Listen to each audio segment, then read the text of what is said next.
ang kasaysayan ng Manila. Ibinabahagi ng Saint Veronica ang kasaysayan ng ating mga ninuno. Ating tangayin ang pagkakasunod-sunod ng mga pangyayari sa ating bansa noong sinaunang panahon.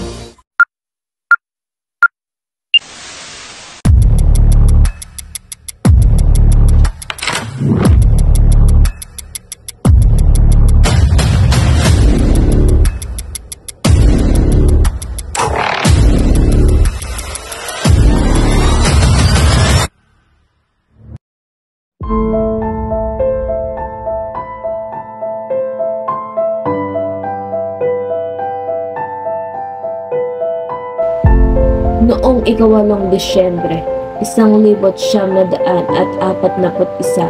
sinakop ng bansang Hapon ang Pilipinas. Ang nakipaglaban ng mga sundalong Pilipino at Amerikano, subalit nanaig pa rin ang mga sundalong Hapon dahil sa dami at mga malalakas na armas nila.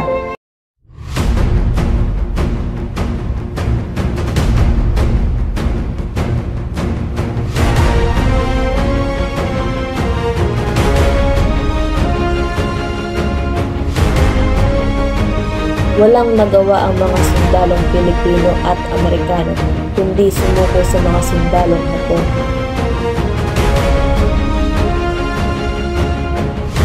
Death March mula Bataan hanggang Camp O'Donnell ng Kapastarlak dahil sa gutom, pagod at sakit, maraming sundalong namatay.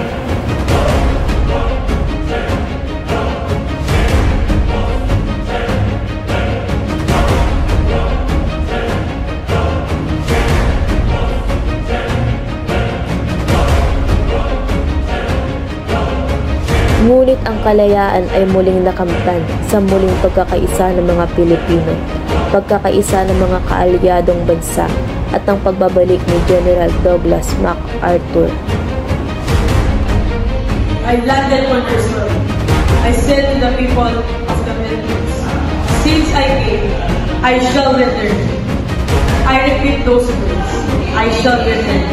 Nothing is more certain than the ultimate reconquest and liberation from the enemy. Of those words and adjusted plans.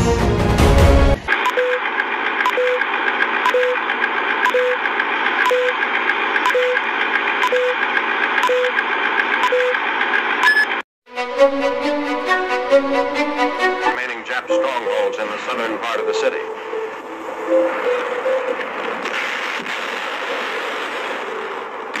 155mm howitzers lobbed shells across the river to blast the walls of Intramuros and adjacent buildings. 240mm guns of the 544th Field Artillery firing point blank against the ancient walls. Jap defensive positions are softened up preparatory to a crossing of the river. Intensive artillery fire by the Japs. The enemy tortured and murdered civilians, refusing to allow them safe passage out of the walled city.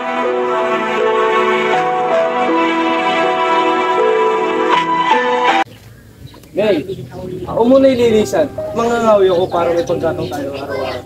Huwag siya, mag-iingat ka. Umuwi ka rin na maaga.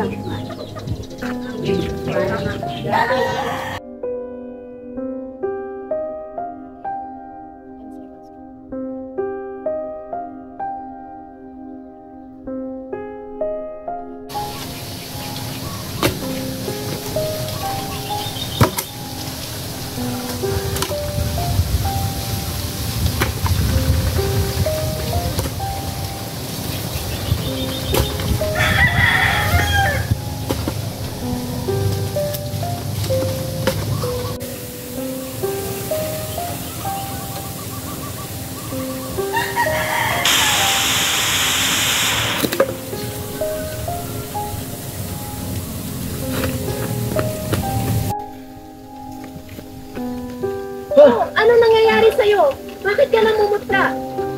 May mga sundalong hindi taga rito sa atin. At sa kabilang bayan, marami na silang pinapatay. Alis pa tayo. Sandali, tatawagin ko lang ang aking anak. Palis na tayo dito!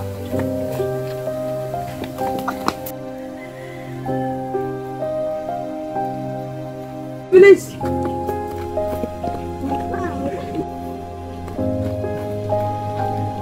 Hoy, pamilya ko!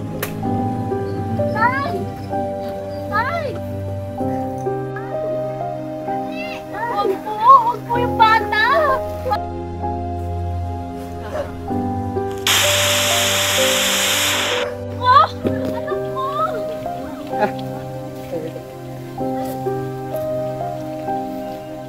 Sinakop na bansang Hapon ng Pilipinas noong Disyembre 18, 1941. Ang pamumuhay ng mga Pilipino sa ilalim ng mga Hapon ay hindi naging madali. Dahil dito ay napuno ng takot ang mga Pilipino. Marami rin nagkasakit at namatay. Ang pamahalaan rin noong panahon ng mga Hapones ay pinamumunuan ni Jose P. Laurel, na kung saan naging sunod-sunuran ng mga Pilipino.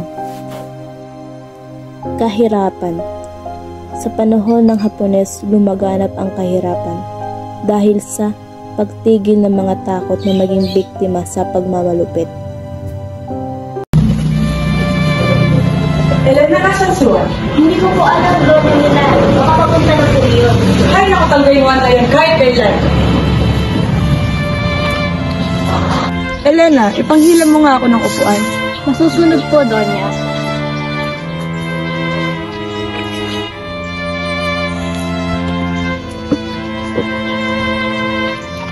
Sige, maaari ka na umalis. Maria, nakita mo ba si Juan? Kanina pa siya hinahanap si Donya Milan. Hindi ko nga din narinig, naaawa na ako sa kanya. Lagi siyang pinapagalit ng Donya Milan. Oo nga eh. O sige, alis na ako. Sige. Naku Juan, bakit ngayon ka lang? Kanina ka pa hinahanap si Donya Milan. Baka may pag-uutos siya sa'yo. Naku, lagot! Ako na lang magpapaliwanag kay Donya Milan. O sige. Bakit ngayon ka lang mo? Pasensya na po doon niya ako nahuli ako.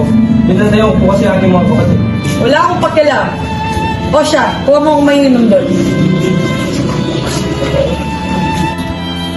Ito na po yung tubig niya, Donya. Kahit kailan ka talaga, Juan, wala kang pakinabang. Tinisin mo namin yung kalat at umalis ka na sa aking harapan. Pasensya na po.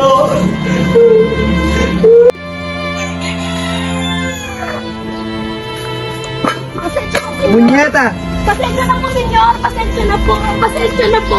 tignan mo yung ginawa mo sa akin. Pasensya na po. Maria, yung pamunas. Hindi siya, ako.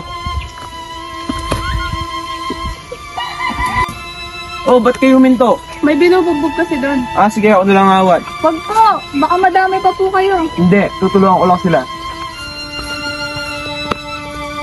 Wag po, senyor. Pasensya na po, senyor, pero babae po sila. Huwag kang mag-ialam. Pagtaas ng presyo ng mga bilihin dahil sa kakulangan ng supply ng mga pangunahing pangangailangan. Tinapay! Tinapay po kayo dyan. Magkano yung tinapay mo? 5 piso lang, Maren. Tinapay! Uy, tinapay! Magkano yan? 5 piso po isa. Ay, ang mahal naman. Nagkaroon po kasi ng kakulangan sa supply. Ay, ganun ba? Sige, mauna na ako Ang pagmamulupit ng mga Hapon sa mga Pilipino ay nagdulot ng takot sa kanila, habang ang pagtaas ng presyo ng mga sangkap ng mga produkto ay nagdulot ng pagtaas ng presyo ng mga bilihin. Ang pagtaas naman ng presyo ay nakaapekto sa kanilang kita at benta sa pang-araw-araw.